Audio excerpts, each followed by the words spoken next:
या सृष्टिः स्रष्टुराद्या वहति विधियुतं जाहविरजा च होत्री जे द्वे कालं विदत्तः श्रुतिविषयगुणा या स्थिता व्याप्य विश्वम् या माहुः सर्वबीजप्रकृतिर्निजया प्राणिनः प्राणवन्तः प्रत्यक्षाभिप्रपन्नस्तनुभिर्वतु वस्ताभिरष्टाभिरीशः।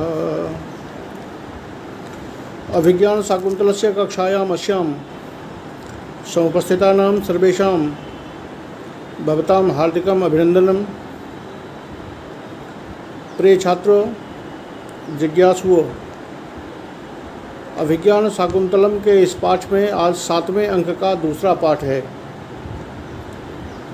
कल तक हम लोगों ने ये पढ़ा था कि राजा दुष्यंत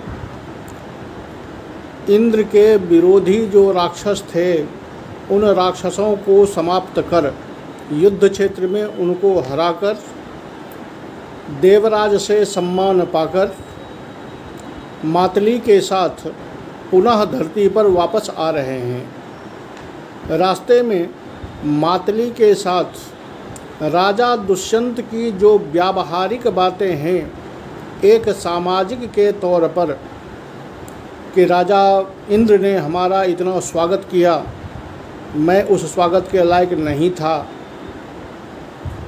उधर मातली बताता है कि जी नहीं, आप उस योग्य हैं कि जितना स्वागत आपका किया गया वो स्वागत बड़ा कम है। जैसा काम आपने किया है, जैसे आपने स्वर्ग के राज्य को निष्कंटक बना दिया है, उसके बदले में आपका जो स्वागत देवराज ने किया वह स्वागत तो तुच्छ है। आप अपने कार्य को स्वागत के आगे तुच्छ समझ रहे हैं और देवराज इंद्र अपने आपके कार्य के आगे अपने स्वागत को तुच्छ समझ रहे हैं। इसलिए आप दोनों का चिंतन और दोनों का विचार बराबर है। धीरे धीरे वो रथ पहले प्रवाह नाम की वायु में आया। प्रवाह नाम के वायु से नीचे जो मेघ मार्ग है उस मेघ मार्ग पर आया। मेघ के जल से रथ का चक्का भींगा हुआ देखा तो राजा दुष्यंत ने यह प्रमाणित कर दिया कि यह आपका रथ जो है वो अब मेघ मार्ग पर आ गया है। उधर मातली कहते हैं कि आप कुछ ही देर में अपने अधिकार भूमि पर, अर्थात आपकी जो धरती है, समुद्र बसना धरती, जहाँ आपका राज्य है, आप उस धरती पर पहुँच जाएंगे। अब आगे की जो बातचीत है वो हम देखते हैं। मातली बता रहा है कि क्षणात् चायुष्मन् स्वाधिकार भूमौ वर्तिष्यते। क्षणात्, क्षणानंतरमेव, अर्थात स्वल्पस्यैव कालस्य पश्चात, थोड़ी ही देर में आप स्वाधिकार भूमौ, भवतः अधिकारो वर्तते जस्यां भूमौ तस्यां भूमौ वर्तिष्यते भवान। जिस धरती पर आपका अधिकार है, जहाँ के आप चक्रवर्ती सम्राट हैं, उस धरती पर आप थोड़ी देर में ही पहुँच जाएंगे। राजा रथ से नीचे की ओर देखते हैं और कहते हैं कि मातले बेगादवतरणा दाश्चर्य दर्शनः संलक्ष्यते मनुष्यलोकः। कहते हैं मातली, हम जो ऊपर से नीचे की ओर बड़ी तेजी के साथ उतर रहे हैं, तो ये जो मनुष्य लोक है, धरती, इसका दर्शन, यानी ऊपर से नीचे उतरते समय इस धरती का जो दर्शन है वो बहुत आश्चर्यकारक लग रहा है। क्योंकि स्वभावतः है जब आदमी ऊपर से नीचे की ओर तेज़ी से आ रहा है तो उसे ऐसा लग रहा है कि धरती नीचे से ऊपर की ओर हमारी ओर आ रहा है। तो वो उसी दृश्य को देख के कहते हैं कि इस समय धरती का दर्शन बड़ा आश्चर्यकारक लग रहा है। कैसे? तो ये देखिए, शैलानामवरोहतीव शिखरा दुन्मज्जतां मेदिनी पर्णाभ्यन्तरलीनतां विजहति स्कन्धोदयात् पादपाः संधानं तनुभाग नष्ट सलिल व्यक्त्या ब्रजन्त्यापगाः केनाप्युत्क्षिप्तेव पश्य भुवनम मत्पार्श्वमानीयते। अब पहला देखिए कि चूँकि ऊपर से वो नीचे आ रहे हैं तो अब पर्वत स्पष्ट हो रहे हैं, पर्वत की ऊंचाई स्पष्ट हो रही है, धरती की नीचाई स्पष्ट हो रही है। तो शैलानाम अवरोहतीब शिखरात, शैलानाम शिखरात मानो पर्वतों के शिखरों से निकलकर यह धरती नीचे हो रही है। यह धरती पर्वत के शिखरों में लीन थी, क्योंकि ऊपर से तो एक जैसा ही लग रहा था, पर्वत और धरती स्पष्ट नहीं हो रहा था। अब ये पर्वत और धरती स्पष्ट होने लगे हैं, तो उसको कहते हैं कि मानो पर्वत के शिखरों से उन्मुक्त होकर के, पर्वत के शिखरों से निकलकर यह धरती अवरोहतीब, पर्वतों के शिखरों से बाहर निकल रही है। पर्वत का शिखर अलग दिखाई दे रहा है और धरती समतल जो है वो अलग दिखाई देने लगी है। अभी तक जो ये जंगल केवल एक हरियाली दिखाई दे रही थी, तो अब क्या हो रहा है, तो पर्णाभ्यंतर लीनताम विजहति स्कंधोदयात् पादपाः, ये पेड़ जो ऊपर से केवल पत्तों से ढके हुए नजर आ रहे थे, अब क्रमशः इसकी शाखाएं स्पष्ट हो रही हैं।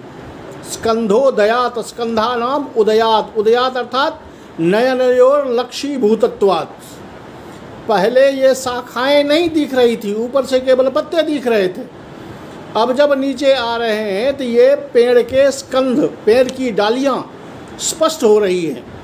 तो जब डालियां स्पष्ट हो रही हैं तो पर्णाभ्यंतर लीनताम विजहति, पत्तों के बीच में छिपे हुए हो जो थे ये पेड़, जो ऐसा लग रहा था कि ये सारे पेड़ पत्तों से ढके हुए हैं और पत्तों के अंदर में ही छिपे हुए हैं, तो अंतरलीनता को अब ये मुक्त कर रहा है। अब ये सुस्पष्ट हो रहा है।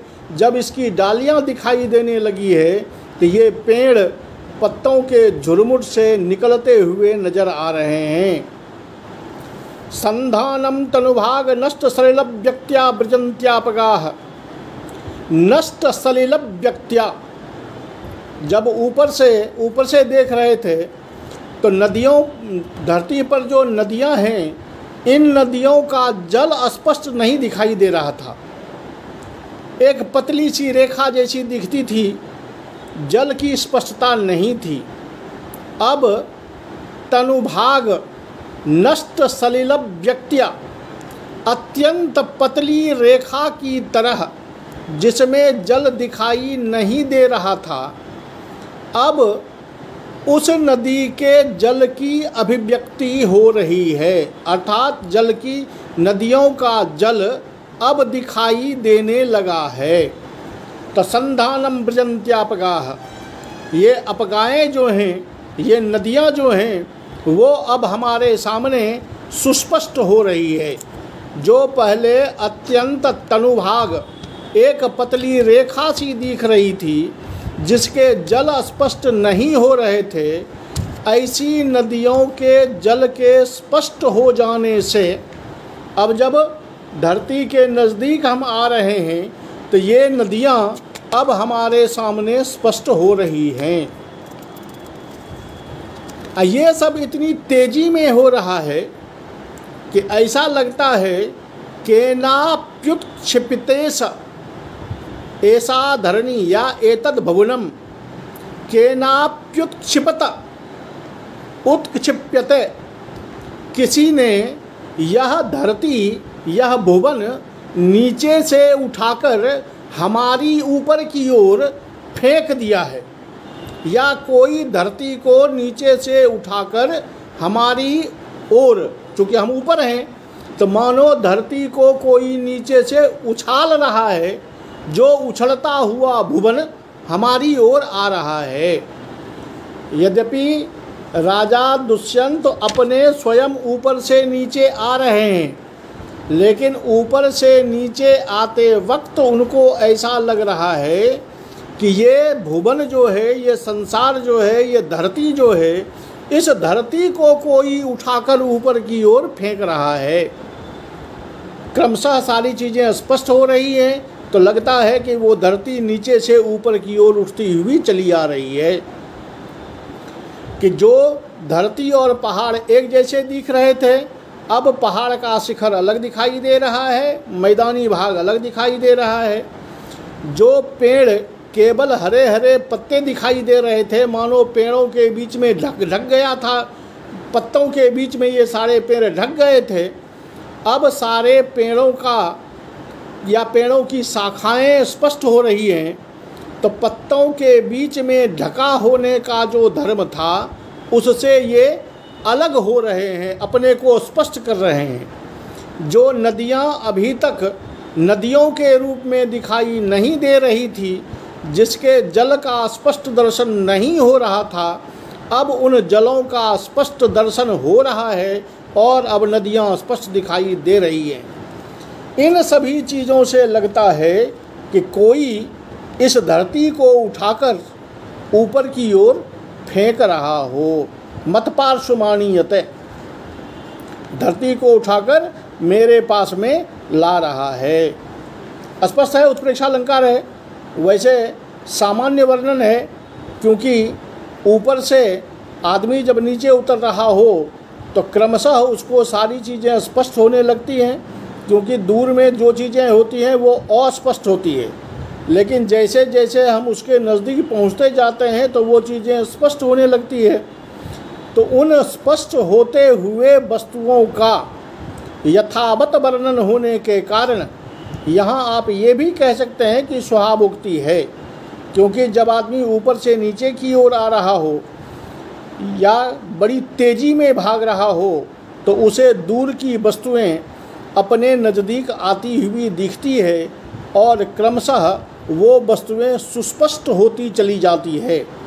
तो उस व्यक्ति की जो उस समय देखने की शक्ति होती है या उसके आगे तत्त वस्तुओं की जो स्पष्टता होती है, उस स्पष्टता का यथावत चित्रण यहाँ कवि ने उपस्थापित किया है। इसलिए आप स्वभावोक्ति भी कह सकते हैं। लेकिन चमत्कार कारक जो है वो है केनाप्युत्क्षिपतेव पश्य भुवनम मत्पार्श्वपानीयते, कि कोई मानो इस धरती को उठाकर ऊपर की ओर फेंक रहा है और फेंक करके यह भुवन मेरे सामने ला रहा है। ये उत्प्रेक्षा अलंकार जो है वो वास्तविक में यहाँ कमाल कर रहा है। मातली कहता है आयुष्मान साधु दृष्टम, आपने ऊपर से नीचे उतरते हुए इस भुवन का अच्छा दर्शन किया है, अर्थात आपको जैसा दिखाई दे रहा है वैसा ही हो रहा है। राजा को सम्मानपूर्वक देखता हुआ वह कहता है, अहो उदार रमणीय पृथ्वी। मातली तो स्वर्ग में रहता है, एक बार धरती पर आया था राजा को ले जाने के लिए, आज वो राजा के साथ धरती पर पुनः उतर रहा है और राजा उस धरती का मालिक है। तो स्वभावतः एक तो स्वर्ग से उतरे हुए आदमी को धरती नई दिख रही है तो वो भी उसकी प्रशंसा करेगा, दूसरा चक्रवर्ती सम्राट धरती का उसके साथ बैठा हुआ है, इसलिए वो धरती की प्रशंसा करता हुआ कहता है, अहो उदार रमणीय पृथ्वी। वास्तविक में यह पृथ्वी अत्यधिक रमणीय और अत्यधिक उदार यानी बहुत सुंदर दिखाई दे रही है। तब तक में राजा कहते हैं कि मातले कतमोयम पूर्वापर समुद्रावगाढ़ कनकरस निस्यंदो सांधिव मेघ सानुमान अवलोक्यते। कहता है अगर ये कौन सा पर्वत दिखाई दे रहा है, जो पर्वत पूर्वापर समुद्रावगाढ़, जिसका जो पूर्व समुद्र से लेकर पश्चिमी समुद्र तक फैला हुआ है। एक भाग इसका पूर्वी समुद्र में डूबा हुआ है, दूसरा भाग इसका पश्चिमी समुद्र में डूबा हुआ है। तो पूर्वापर, पूर्व और अपर, अपर हो गया पश्चिम, पूर्वापर समुद्रावगाढ़ कनक रस निस्यंदो। ऐसा लगता है कि सोने के रस यानी सोना को पिघलाकर, सोना पिघलने के बाद जैसा लगेगा, ये पहाड़ वैसा ही लग रहा है कि कनक रस निस्यंद, सोने के रस का झरना हो। सांध्य मेघ, संध्याकालीन मेघ की तरह। सायंकाल में जब सूर्यास्त हो रहा होता है तो सूर्यास्त होते हुए लालिमा में मेघ का रंग जैसा बदला हुआ लगता है, उस के समान जिसका रंग है, ऐसा सानुमान, सानुमान कहते हैं शिखर, शिखरों से युक्त बाला यह पर्वत कौन सा है? सानुमान कौन होगा? सानु मने श्रृंग, शिखर, और सानु से युक्त, शिखरों से युक्त कौन होगा? तो पहाड़। ये कौन सा पहाड़ है जो पूर्वाचल समुद्र से, पूर्व समुद्र से लेकर के पश्चिम समुद्र तक फैला हुआ है, जिसका वर्ण संध्याकालीन मेघ के समान लग रहा है, जो साक्षात सोने के रस का झरना जैसा प्रतीत हो रहा है, स्वर्णिम वर्ण का है, यह कौन सा पहाड़ है? मातली कहते हैं आयुष्मान, एस खलु हेमकूटो नाम किम पुरुष पर्वतः परम तपस्विनाम क्षेत्रम। कहता है महाराज, यह हेमकूट नामक पर्वत है, यह हेमकूट नामक किम पुरुष पर्वत है, जहाँ पर सारे तपस्वियों का क्षेत्र है।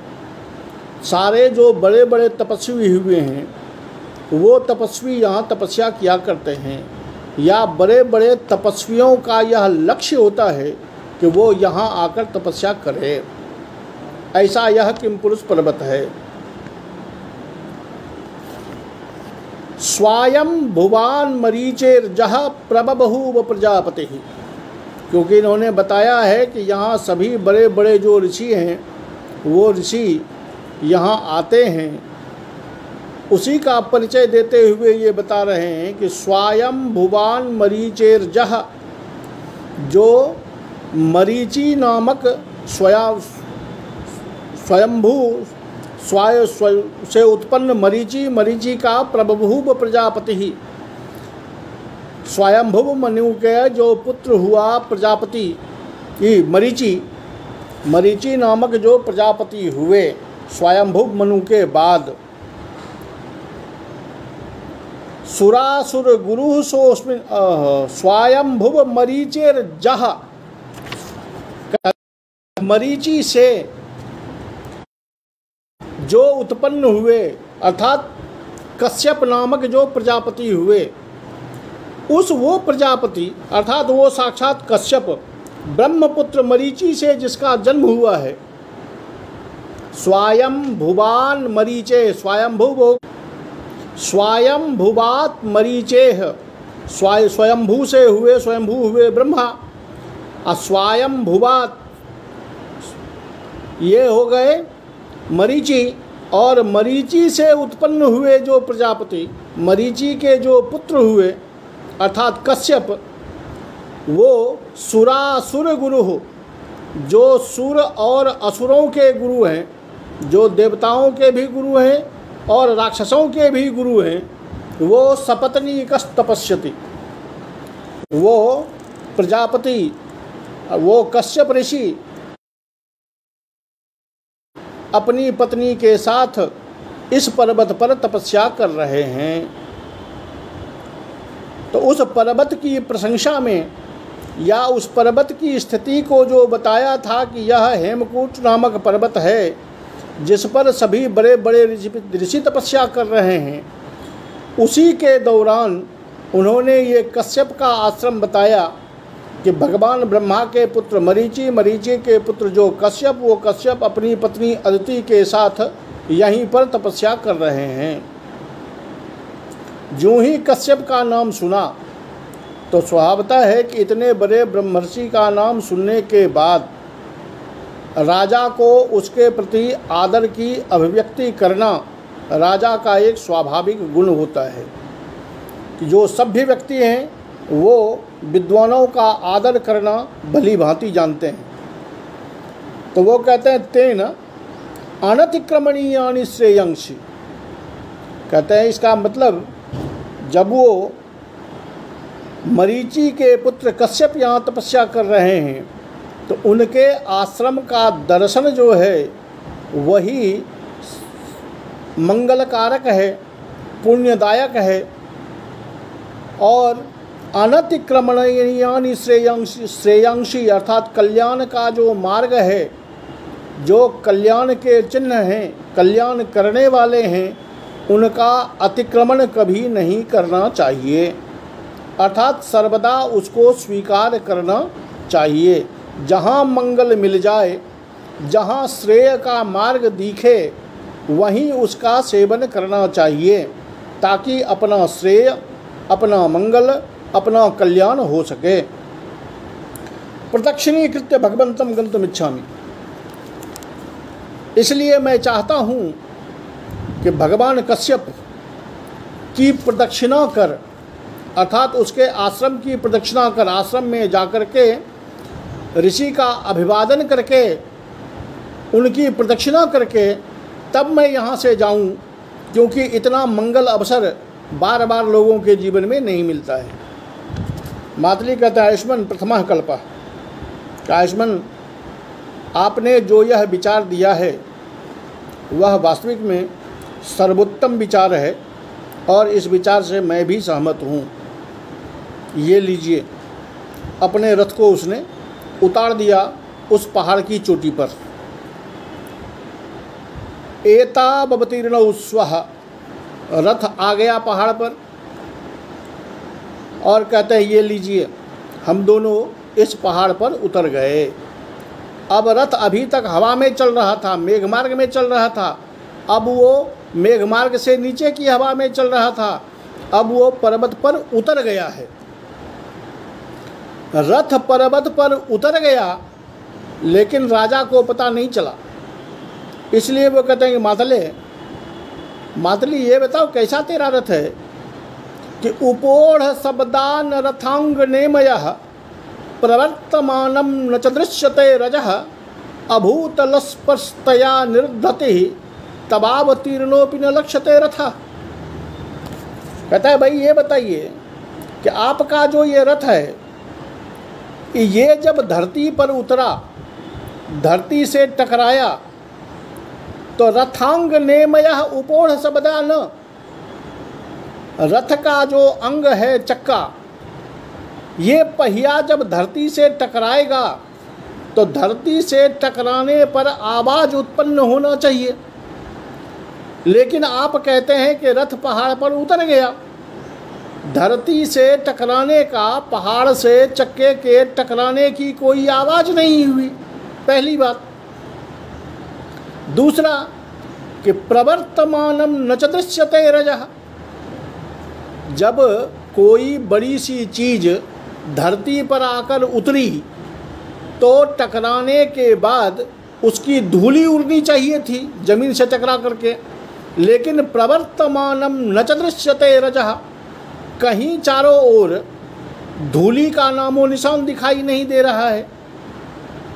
स्वभावतः है कि जब पर्वत पर ये उतरा है और पहिया लगा हुआ है तो दो चार कदम आगे पीछे तो वो चलेगा, आगे तो चलेगा, आगे चलेगा तो हिलेगा डुलेगा।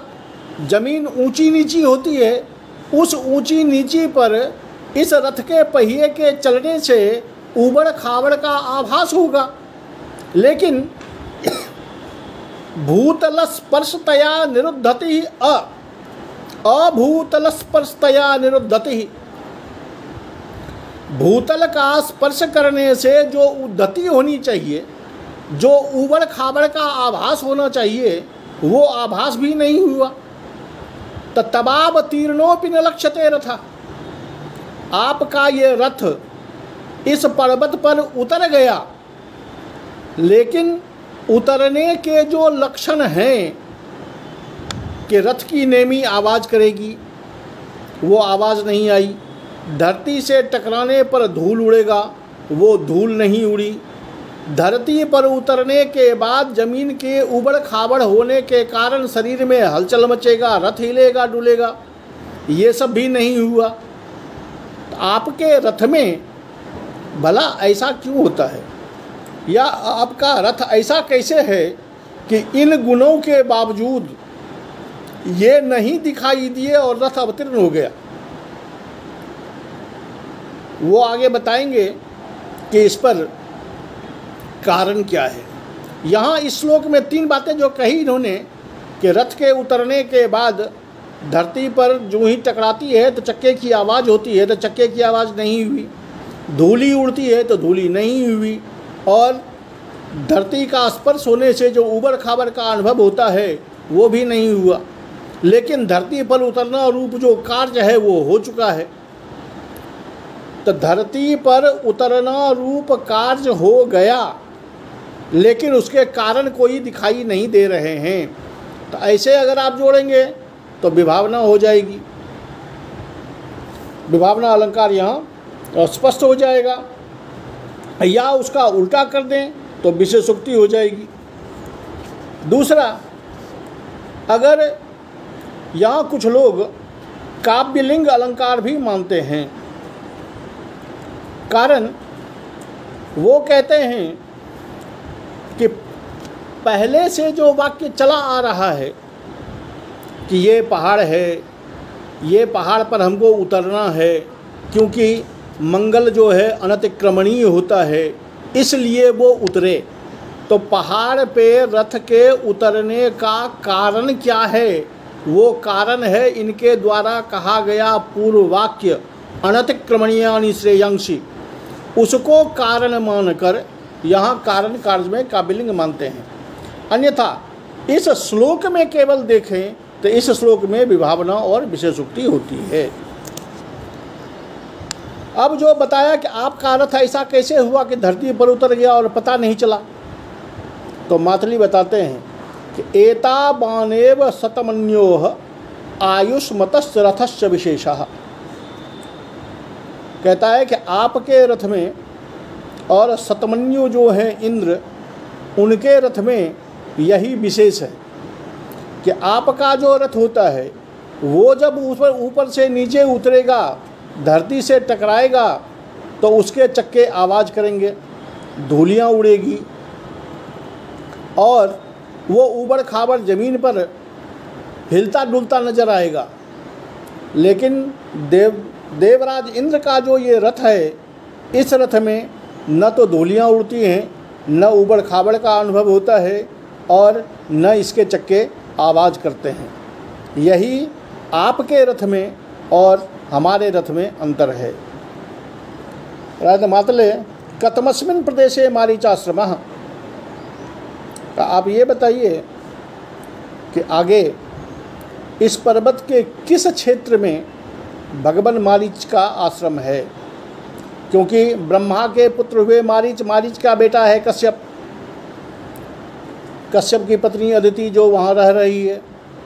तो भगवान मरीचि का आश्रम इस पर्वत के किस क्षेत्र में है, ये आप बताएं।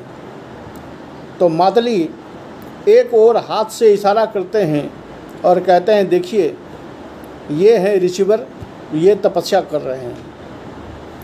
वो मरीचि कैसे हो गए हैं तपस्या करते करते, ये देखिए कि शरीर पर पूरा बल्मीक मिट्टी का ढेर हो चुका है। बल्मीक कहते हैं जैसे पेड़ पर लकड़ी पर मिट्टी का ढेर हो जाता है, वो मिट्टी का ढेर उनका शरीर हो चुका है। शरीर पर चारों ओर उस मिट्टी के ढेर पर सांप के केंचुए लटके पड़े हैं। जटाएं इतनी बड़ी हो गई हैं कि उन जटाओं में पक्षियों ने अपना अपना घोंसला बना लिया है। उस मिट्टी पर जो लताएं हैं वो सूखी हुई लताओं ने उनके शरीर को जकड़ रखा है, क्योंकि शरीर तो दिखाई नहीं देता, वो मिट्टी का ढेर ही दिखाई दे रहा है। और वो भगवान मरीचि हैं। बल्मीकार्ध निमग्न मूर्ति, बल्मीक के भट्ठी में या बल्मीक के ढेर में जिसका अर्ध निमग्न मूर्ति, जिसकी मूर्ति, जिसका शरीर आधा निमग्न हो चुका है, आधा डूब चुका है, उर्गत त्वक ब्रह्मसूत्रांतरः। उर्गत त्वक, उर्गानाम सर्पानाम त्वक, चमड़ी। सांपों की जो चमड़ी है, सांप के जो खाल हैं, ये खाल वो है जो सांप साल में एक बार अपने शरीर से उतार देता है, वो जहाँ उतारता है वहीं हवा में टंगा रह जाता है। वही त्वक, वही सांप की चमड़ी, अभी निर्मोक जिसको कहते हैं निर्मोक, वो ब्रह्मसूत्रांतरः, इस शरीर पर ब्रह्मसूत्र की तरह, यज्ञोपवीत की तरह लटक रहा है। कंठे जीर्ण लता प्रतान बलये नात्यर्थ संपीड़ितः। इनका कंठ जीर्ण लता प्रतान, जो लता सूख चुकी है, उन लताओं के बंधन से इनका कंठ भरा पड़ा है। यानी कंठ में चारों ओर लताएं लिपट गई, वो लताएं वहीं चिपकी चिपकी पक गई, सूख गई। तो अब वो सूखी हुई लताओं के लिपटे रहने से जो अत्यर्थ संपीड़ितः, जो अत्यधिक पीड़ित हो रहे हैं, पीड़ित अवस्था में हैं, अंशव्यापी शकुंत नीर निचितम बिभ्रत जटामंडलम। जटामंडलम बिभ्रत, अपनी जटाओं के समूह को धारण करते हुए, यानी बहुत बड़ी जटाएं हैं। ये जटाएं कैसी? तो अंशव्यापी, जो इनके कंधों तक फैली हुई है। और कैसा? दूसरा विशेषण, ज शकुंत नीर निचितम। शकुंता नाम पक्षी नाम ये नीड़ा, नीर बने पक्षियों का आवास, निलय, घर, घोंसला।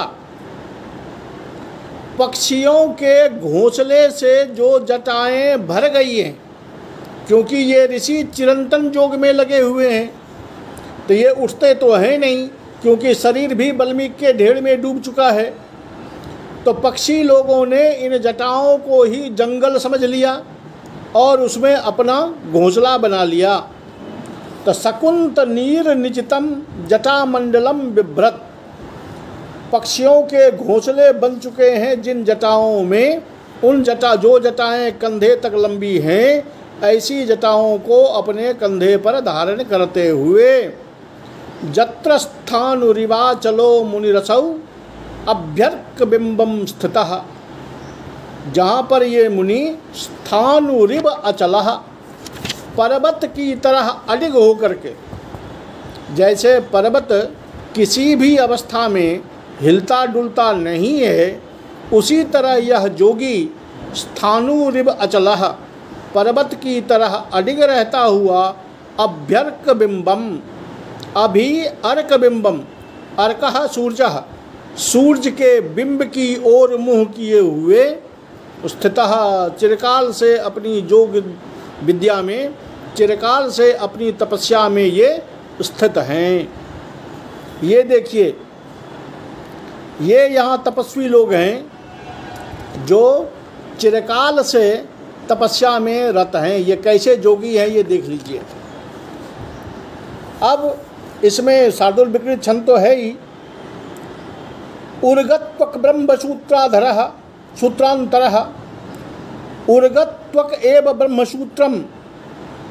उर्ग का त्वक जो है, सांप का चमड़ा जो है, वही यहाँ ब्रह्मसूत्र है, तो यहाँ भी रूपक हो जाएगा।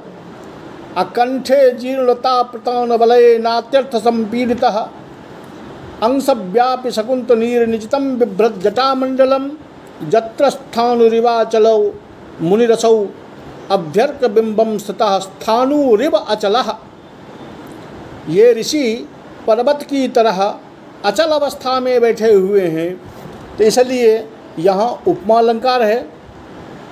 और दूसरी बात कि इसका अगर हर एक विशेषण देखें कि वाल्मीकि में इनका शरीर डूब चुका है, सांपों के चमड़े का ही इनका यज्ञोपवीत बन गया है, कंठ में सूखी लताएं जकड़ी हुई हैं, कंधे तक जटाएं फैल गई हैं, जटाओं में पक्षियों ने घोंसला बना लिया है, इन सारे विशेषणों के द्वारा मातली यह सिद्ध करना चाहते हैं कि यह जोगी चिरकाल से कब से तपस्या में लीन है यह पता नहीं है, और चिरकाल से इन्होंने अपनी निद्रा नहीं तोड़ी, अपनी जोग निद्रा नहीं तोड़ी है। क्योंकि अगर जोग निद्रा तोड़ दी होती और उठे होते तो शरीर पे ये बल्मीक नहीं होता, ये जटाएं नहीं होती, ये सर्पत्वक नहीं होते। कुल मिलाकर के वो बताना चाहते हैं कि यहाँ ऐसे ऐसे जोगी हैं जो युगों युगों तक ऐसे ही सारी बाधाओं को सहते हुए अपनी तपस्या करते रहते हैं। तो जो बात मातली स्पष्ट करना चाहते हैं इन ऋषियों की चिरंतनता और पर्वत की तरह अचलता, उसको सिद्ध करने में ये सारे विशेषण जो हैं वो सही हैं। तो यहाँ साभिप्रायत्वात् ये सारे विशेषण मातली ने साभिप्राय अभिप्राय विशेष से लगाए हैं ताकि उनको इस मुनि की अचलता सिद्ध करनी है और युग युग से होने वाली तपस्या को सिद्ध करना है, चिरकाल योगित्व सिद्ध करना है। तो विशेषणों के साभिप्राय हो जाने के कारण यहाँ परिकर अलंकार होगा। तो पूरे में परिकर भी होगा, स्थानु रिब अचलः यहाँ उपमा अलंकार होगा, और उर्गत्वक ब्रह्मसूत्र, उर्गों का सर्पों का चमड़ा जो है वही ब्रह्मसूत्र है, ऐसा करने पर वहाँ रूपक भी होगा, और शार्दूल विकृत तो छंद है ही। राजा इस जोगी को देख करके प्रणाम करते हैं, कहते हैं नमो उसमें कष्ट तपस्या। ऐसी कष्ट तपस्या करने वालों को, ऐसे कष्टों को झेलते हुए तपस्या करने वाले ऋषिवर को प्रणाम है। तब मातली अपने घोड़े के लगाम को खींचता है और कहता है एता बदिति परिवर्धित मंदार वृक्षम प्रजापते राश्रमम प्रविष्ट स्वाहा। कहता है महाराज ये देखिए, अब हम लोग प्रजापति कश्यप के आश्रम में प्रविष्ट हो चुके हैं। ये जो मंदार के वृक्ष दिखाई दे रहे हैं, ये महर्षि कश्यप की पत्नी अदिति ने अपने हाथों से जल सींच कर इसको बढ़ाया है। राजा देख कर कहता हो स्वर्गादिदम अधिकतरम निर्वृति स्थानम। जब राजा उस स्थान को देखते हैं, उस स्थान की रमणीयता, उस स्थान की शीतलता, उस स्थान की पवित्रता का अनुभव कर वो कहते हैं कि वास्तव में यह स्थान जो है वो स्वर्गात अधिकतरम, स्वर्ग से भी ज़्यादा शांति देने वाला स्थान है। स्वर्गात अधिकतरम निर्वृत स्थानम, स्वर्ग से भी अधिक यह शांति का स्थान है। अमृत ह्रद मिबाब गाढ़ोस्मि, यहाँ आकर के मुझे ऐसा लग रहा है कि मैं अमृत के कुंड में डूब चुका हूँ। यानी चारों ओर आनंद ही आनंद है, सुख ही सुख है, शांति ही शांति है। मातली रथ को रोक देता है, कहता है अब तक त्वायुष्मन, आप यहाँ से महाराज आप उतरिए। राजा उतर गए, कहते हैं भगवान किमिदानीम। राजा तो उतर गए, तो उसको कहते हैं कि आप क्या करेंगे। भाव ये है कि आप ये क्या आप रथ से नहीं उतरेंगे या आप चले जाएंगे। तो मातली कहता है समय यंत्रित एवाय मास्ते रथः तद वयमप्यप्तरामः। कहता है नहीं, मैं भी उतरूँगा, क्योंकि ये जो मेरा रथ है ना, ये समय यंत्रित एवायम, ये समय यंत्रित है। अब आप समझ लीजिए कि जिस टेक्नोलॉजी की आप आज बात कर रहे हैं वो टेक्नोलॉजी कालिदास के पास में पहले से था कि समय यंत्रित ऐसा रथः, उसमें टाइमिंग फिट है। जितने टाइम के लिए रोक दिया वो उतने टाइम तक के लिए रथ वहाँ रुका ही रहेगा, उसके वो रथ चलेगा नहीं। इसलिए कहता है महाराज आप उतर जाओगे और मैं रथ से घूमूंगा, ऐसा नहीं हो सकता है। जितने देर तक के लिए रोक दिया इसको, उतने देर तक के लिए ये रुका रहेगा। इसलिए हम भी अब इस पर से उतरते ही हैं। समय यंत्रित एवायम आस्ते रथः। तद वयमप्यवतरामः। मातली भी उतर गए। अब वो मातली राजा को रास्ता दिखाते हैं कि दृश्यंताम अत्र भवताम ऋषिणाम तपोवन भूमयः।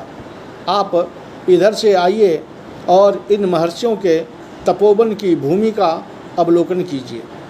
अब यहाँ मातली के द्वारा दिखाई गई भूमि का दर्शन करते हैं राजा दुष्यंत। ये दर्शन उस समय राजा दुष्यंत के लिए जितना आनंद कर रहा होगा, महाकवि कालिदास के शब्दों के द्वारा जब इन आश्रमों का दर्शन हमें होता है, आपको भी होगा, तो शायद शब्दों के द्वारा अपने ध्यान पटल पर, मानस पटल पर आया हुआ यह आश्रम भी उतना ही शांतिदायक और उतना ही आनंददायक है जितना महाराज दुष्यंत के लिए उस समय यह हुआ होगा। तात्पर्य यह कि महाकवि कालिदास के शब्दों द्वारा खींचा गया जो यह आश्रम का चित्र है, वो आश्रम को हमारे सामने प्रत्यक्षीभूत कर देता है और ऐसा लगता है कि वो आश्रम और वो ऋषि लोग हमारे समक्ष उपस्थित हों। लेकिन ये दृश्य अब हम कल की कक्षा में देखेंगे। आज की कक्षा के लिए आप सभी का हार्दिक धन्यवाद और पुनः पुनः अभिनंदन।